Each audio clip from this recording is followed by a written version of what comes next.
Sylvia, you and I go back a long ways. A very long way. And you may even have some stories to tell about that. So, you have a picture, don't you? I have a picture of you and me when you were probably 5 and I was probably 3, something like that, looking over the rock-bound coast of Maine at a place called Two Lights. Your family came up to Maine. There was some sort of denominational meeting. Your father was a conference treasurer and my father was a conference treasurer, and they got together for something. Mm-hmm. And we have this lovely picture of the two of us looking out over the ocean. That's the beginning of a long friendship. It is indeed. And we both found our way to Walla Walla. So how did that work for you? Well, that was kind of an interesting story. So I was in Korea and ready to come home. I'd spent 4 years there. And I was ready to come home, and I was looking for a job anywhere, frankly. So I put my name in on the list of, returned missionaries and started looking for a place. And someone came up with Walla Walla, and it was a place I'd never been. And I said, well, there are a few people I know at Walla Walla. First of all, Cliff Sorensen was president, yes, and he'd been my very first boss. And then I knew Vern Wetchy because he had been teaching at PUC when I was teaching at PUC Prep. And then I knew you. Mm-hmm. So I had someone from the administration and someone from the teaching profession and so on. Mm-hmm. So I said, well, you can go anywhere and last for a year. And this was only a job for a year. Rick Emerson was on sabbatical. And when the year was up, then they called and said, somebody else is moving up, and you can kind of slide in here at the bottom. Yeah. But what I came here for in the first place was to teach English as a second language. We had a lot of international students at that point, and there had been not very much screening about whether or not they were capable of taking classes in English. And so I started a program in English as a second language, which we kept up for a number of years. Including other kinds of languages, like sign language. Sign language. I had a student, and I refused to teach a student I couldn't communicate with at least a little bit. Mm-hmm. He was deaf. He had a translator, an interpreter, but I felt like I needed to be able to understand him and that he could understand at least some of what I had to say. And so I learned sign language for that. You've developed also interests in curriculum development and other campus involvement. But curriculum particularly, I just remember as being an important part of your contribution here. That's the committee that I've been on the most, and it was the one I liked the best, so I'd re-up for it if I could. I liked being on curriculum committee. It wasn't some of the angst that you had with rank and tenure committee sometimes, but you got to find out what was going on anyway in curriculum committee, so it was a good place to go. Gary Wyth, our chair at some point, used to call you our Geiger counter.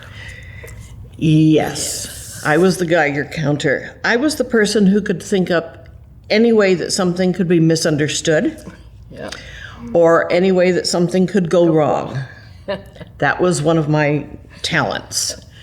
One of your major contributions has to do with technology. You developed a course in writing for engineers, and you helped see your colleagues through the new world of computers. I kind of remember the days when each department finally got one computer. I remember those days too, yes. We could sign up for it. I remember the year that we finally required everyone to do their college writing papers on the computer. Yeah. And that was the year that the breaker board for the whole campus fried. Here we were, it was dead week. And we had students lining up on our front lawns asking to use our computers, and could they please take a hot shower? So because that was the one place where the electricity went through for the whole campus. But nevertheless, we survived, we got through it, and now we wouldn't think of taking a paper that wasn't done on a computer. Right. You have a love of solving tech problems and all other kinds of problems. And that has extended even to moving us from just the introductory computer stage to online teaching and D2L. So tell us a bit about that aspect of your life. D2L is Desire to Learn. It is a software course management system. It's been just a kick. It's a lot of fun, and I enjoy teaching online. One of the things I've found with the teaching online is that there are students who would never make a peep in a regular class, in a face class, but who feel emboldened, or they have to answer in a discussion board, but they have that certain sense of distance just enough so that they're not afraid to do that. So I get really remarkable results from students who might not have ever spoken in class. And that's something that I really cherish, because you would get students to really come out and express themselves. Sylvia, what makes a great teacher? What works for me is a sense of humor.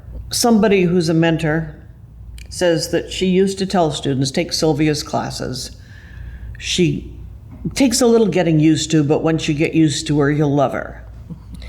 And that was because I had kind of a warped sense of humor. And so I think a sense of humor helps. It's been one of the things that's kept me going, and it's always kind of interesting to see the first class when it's a face class, because everyone is sitting there with their heads down looking at their phones or whatever. And I'd go along and say some rather outrageous things in a very normal tone of voice, and see which heads came up. The whiplash effect is what I called it. The heads that came up were those heads that I knew were people who were really paying attention and who recognized the humor, and people that are likely to do well in the class because they made that kind of a connection. So that's one of the things that has worked for me. Tell us about the door to your office. There are some odd diagrams. There are things about Santa being a dependent clause. I always am a little nervous when I hire somebody new, because I'm never quite sure whether they're going to handle my sense of humor. So I was asking Terry to look around for somebody to help me with this distance learning stuff. I needed someone new. Elizabeth Selby has graduated, and I needed some more help. And so I said, Terry, find me somebody, but, kind of make sure that they can handle my sense of humor. Not everyone can. And she said, how are we supposed to do that? And I said, have them come over and read my door. And if they can handle that, then they'll be okay. So this was our litmus test for hiring in Sylvia's office, was look at the cartoons on the door, and if they're not offended by any of them, then you'll do. You'll pass. You have a keen interest in denominational history, and that connects somehow with family history. Now, how does that work? Well, if I had been a boy, Yes. I would have been John Byington Nosworthy. Yes. As it is, I was saved from that. But I am Sylvia Byington Nosworthy, and my great-great-grandfather was John Byington, the first General Conference president. Other thing that brought denominational history to life as far as I was concerned was that I lived in Portland, Maine, where Mrs. White lived when she was a child, and so on, as Ellen Harmon, and all of the different places that were of denominational history interest around that area. When I was a child, my father was the one who always took people around, anyone who showed up at the conference office, and said, I want to see the places of denominational interest. People from everywhere in the world. We had missionaries, we had tourists of all sorts, and every time that this happened, he'd come home and pick me up and take me along, so that by the time I was 7, I could give the speech. I just couldn't drive. But I went along on this. I knew all of these places. They were part of my childhood and part of my background. And so denominational history has always been very special. And in the last few years, I've been able to do a lot with that because for about 10 years, I went to Battle Creek in the summers and was a tour guide. And one of the special things about that was that there in Battle Creek, I could put my family members in almost all of those exhibits. I had my great-great-grandfather's picture was hanging on the wall in one of the exhibits, the one about work with African Americans in the abolishment of slavery. And his picture was there because he had a station on the Underground Railroad. So I could put relatives in each of those exhibits, and it was a lot of fun. I could personalize it a little bit, and I enjoyed doing it. It was a tremendous pleasure. What would you think of as your idea of a best day? Often, some of my best days are days when I'm driving cross country and listening to books on tape and looking at the scenery. That's one of the things that I enjoy doing. What would you like to tell your former students? I'm friends with a lot of them on Facebook. I have Academy students from San Pasquale and Academy students from PUC Prep, and college students as well. I've got students from all of those levels that are my friends on Facebook. They've taken some courage, I think, from some of the things that I've said. For instance, on Facebook, we have had a great change in our attitudes towards things like the Me Too movement. And I started posting some things about experiences that I had gone through. I had a number of students who said, "Thank you for saying that. Your courage to say something like that gave us courage to do the same thing." You've been here a long time. You could have gone anywhere and done any number of things. What has kept you here? With the one exception of not being near the ocean, I've really kind of grown to love it around here. You can get to the mountains. You can, with a little effort, get to the ocean as well.